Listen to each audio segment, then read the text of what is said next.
Popularmente conhecida como maconha, a cannabis é uma das plantas mais antigas de que o homem tem conhecimento, com relatos de uso há mais de 12 mil anos na Ásia Central e posteriormente na China, onde foi mencionada na farmacopeia chinesa em torno de 2.700 anos antes de Cristo. Ao longo do tempo, se espalhou pelo mundo e provavelmente é a planta mais conhecida e controversa que conhecemos, pois embora apresente propriedades terapêuticas, é considerada historicamente a droga ilícita sob controle internacional mais consumida no mundo. Algumas características da planta são estatura alta e esguia, folhas finas e verde claras, brotos delgados, tempo de floração mais prolongado, requer uma temperatura mais elevada e maior umidade, é menos suscetível ao bolor. E existem vários tipos de cannabis, como a cannabis sativa, a cannabis indica, a cannabis ruderalis e a cannabis híbrida, que mistura diferentes cepas e que é o tipo mais comum. Em se tratando dos compostos bioativos da cannabis, atualmente existem mais de 750 constituintes químicos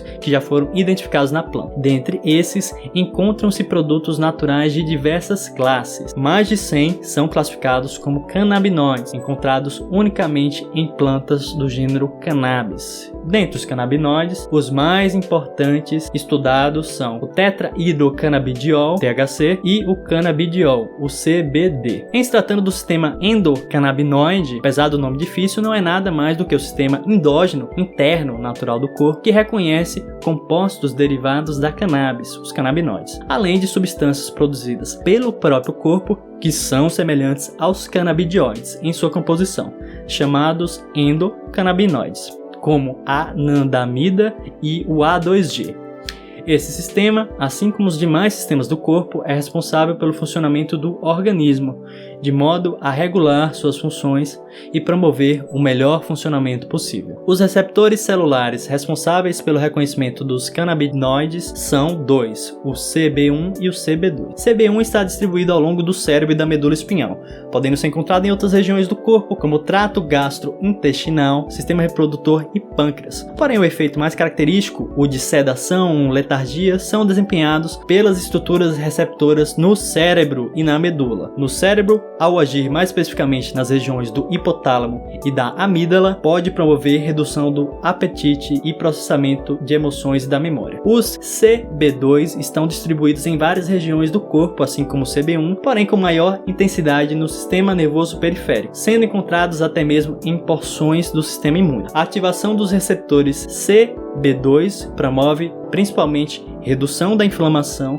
e ativação de algumas células imunes contra doenças. A partir do conhecimento da existência desse sistema, nos últimos tempos, os potenciais para uso medicinal da cannabis vêm sendo investigados e atualmente já existem evidências muito interessantes a respeito disso. Algumas das principais indicações terapêuticas dos canabinoides são de náusea e vômito, ação estimulante do apetite, rigidez muscular na esclerose múltipla, dor, epilepsia, Parkinson, autismo e ansiedade. Uma questão importante é que diferentes efeitos e o uso em diferentes doenças vão depender de quais compostos da planta é utilizado, a forma como esse composto foi extraído, da concentração e da dose aplicada, além da forma de administração e entre outras coisas. Isso significa que não se deve buscar por qualquer exemplar da planta e usar seus extratos de maneira indiscriminada para tratar qualquer uma das enfermidades aqui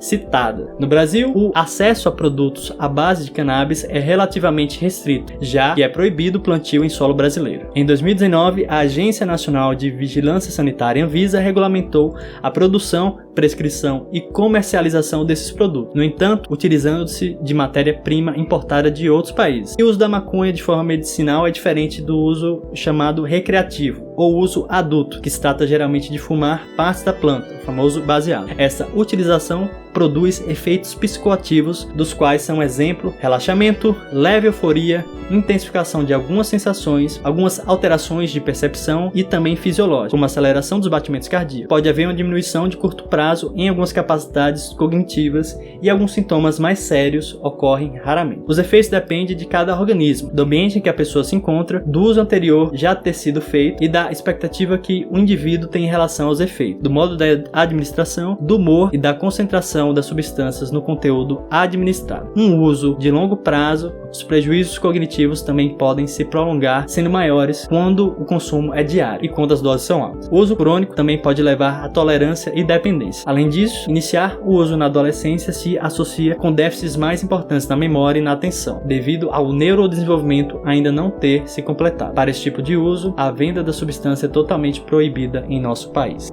Então isso é um pouco em se tratando da cannabis medicinal. Com o avanço da ciência e da sensibilidade da época, teremos ainda mais resultados e benefícios para a saúde da cannabis. Muito obrigado.